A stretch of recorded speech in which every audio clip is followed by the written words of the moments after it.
एक गरीब आदमी था। एक दिन वह राजा के पास गया और बोला, महाराज, मैं आपसे कर्ज मांगने आया हूँ। कृपा कर आप मुझे 5,000 रुपये दें। मैं 5 मंथ के अंदर आपके रुपए वापस कर दूंगा। राजा ने उसकी बात पर विश्वास कर उसे 5,000 रुपये दे दिए। 5 मंथ बीत जाने के बाद जब भी उस व्यक्ति ने राजा के 5,000 रुपये नहीं लौटाए, तब राजा को मजबूरन उसके घर जाना पड़ा, लेकिन वहाँ वह व्यक्ति नहीं मिला। जब भी राजा वहाँ जाता, बहाना बनाकर उसे वापस भेज दिया जाता। एक दिन फिर राजा उस व्यक्ति के घर गया। वहाँ और कोई तो नहीं दिखा। एक छोटी लड़की बैठी थी। राजा ने उसी से पूछा, तुम्हारे पिताजी कहाँ हैं? लड़की बोली, पिताजी स्वर्ग का पानी रोकने गए हैं। राजा ने फिर पूछा, तुम्हारा भाई कहाँ है? लड़की बोली, बिना झगड़ा के झगड़ा करने गए हैं। राजा के समझ में एक भी बात नहीं आ रही थी, इसलिए वो फिर, तुम्हारी माँ कहाँ है? लड़की बोली, माँ 1 से 2 करने गई है। राजा उसके इन उल जवाब से खींच गया। वह गुस्से में पूछता है, और तुम यहाँ बैठी क्या कर रही हो?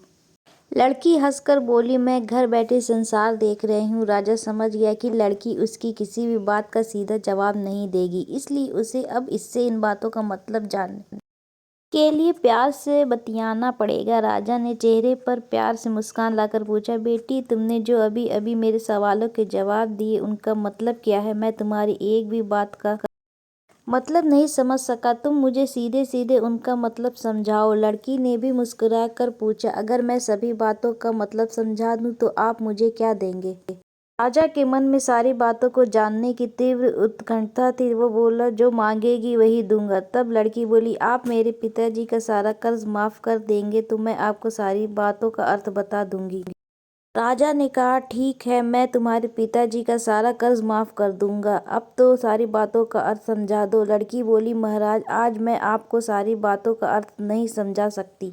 कृपया कर आप कल आएं, कल मैं जरूर बता दूंगी। राजा अगले दिन फिर उस व्यक्ति के घर गया। आज वहाँ सभी लोग मौजूद थे। वह आदमी, उसकी पत्नी, बेटा और उसकी बेटी भी। राजा को देखते ही लड़की पूछी, महाराज, आपको अपना वचन याद है ना? राजा बोला, हाँ, मुझे याद है। तुम अगर सारी बातों का अर्थ बता दो तो मैं तुम्हारे पिताजी का सारा कर्ज माफ कर दूंगा। लड़की बोली, सबसे पहले मैंने यह कहा था कि पिताजी स्वर्ग का पानी रोकने गए हैं। इसका मतलब था कि वर्षा हो रही थी और हमारे घर की छत से पानी टपक रहा था। पिताजी पानी रोकने के लिए छत को छज्जा बना रहे थे, यानी वर्षा का पानी आसमान से ही गिरता है, और हम लोग तो यही मानते हैं कि आसमान में ही स्वर्ग है। बस पहली बात का अर्थ यही है। दूसरी बात मैंने कही थी कि भैया बिना झगड़ा करने गए हैं। इसका मतलब था कि वे रेंगनी के कांटे को काटने गए थे। अगर कोई भी रेंगनी के कांटे को काटेगा तो उसके शरीर में जहाँ तहाँ कांटा गड़ ही जाएगा, यानी झगड़ा नहीं करने पर भी झगड़ा होगा और शरीर। राजा उसकी बातों से सहमत हो गया। वह मन ही मन उसकी चतुराई की प्रशंसा करने लगा। उसने उत्सुकता के साथ पूछा, और तीसरी चौथी बात का मतलब बेटी? लड़की बोली, महाराज, तीसरी मैंने कही थी कि माँ 1 से 2 करने गई है। इसका मतलब था कि माँ अरहर दाल को पीसने, यानी उसे 1 का 2 करने गई है। अगर साबुत दाल को पीसा जाए तो 1 दाना का 2 भाग हो जाता है, यानी यही कहा था कि 1 का 2 करना। रही चौथी बात, तो उस समय मैं भात बना रही थी और उसमें से एक चावल निकाल कर देख रही थी कि भात पूरी तरह पका है कि नहीं। इसका मतलब है कि मैं एक चावल देखकर ही जान जाती कि पूरा चावल पका है कि नहीं, अर्थात चावल के संसार को मैं घर बैठी देख रही थी। यह कहकर लड़की चुप हो गई। राजा सारी बातों का अर्थ जान चुका था। उसे लड़की की बुद्धिमानी भरी बातों ने आश्चर्य में डाल दिया था। फिर राजा ने कहा, बेटी, तुम तो बहुत चतुर हो, पर एक बात समझ में नहीं आई कि यह सारी बातें तो तुम मुझे कल भी बता सकती थी, फिर तुमने मुझे आज क्यों बुलाया?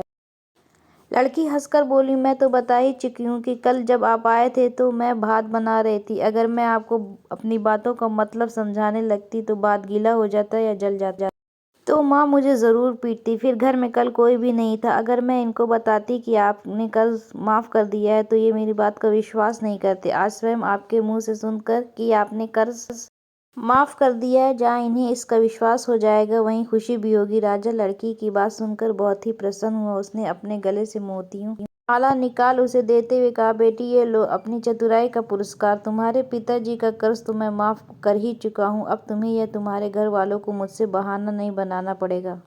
अब तुम लोग निश्चिंत होकर रहो। अगर फिर कभी किसी चीज की जरूरत हो तो बेझिझक होकर मुझसे कहना। इतना कहकर राजा लड़की को आशीर्वाद देकर चला गया। लड़की के परिवार वालों ने खुशी से गले लगा लिया। Please like and subscribe my channel.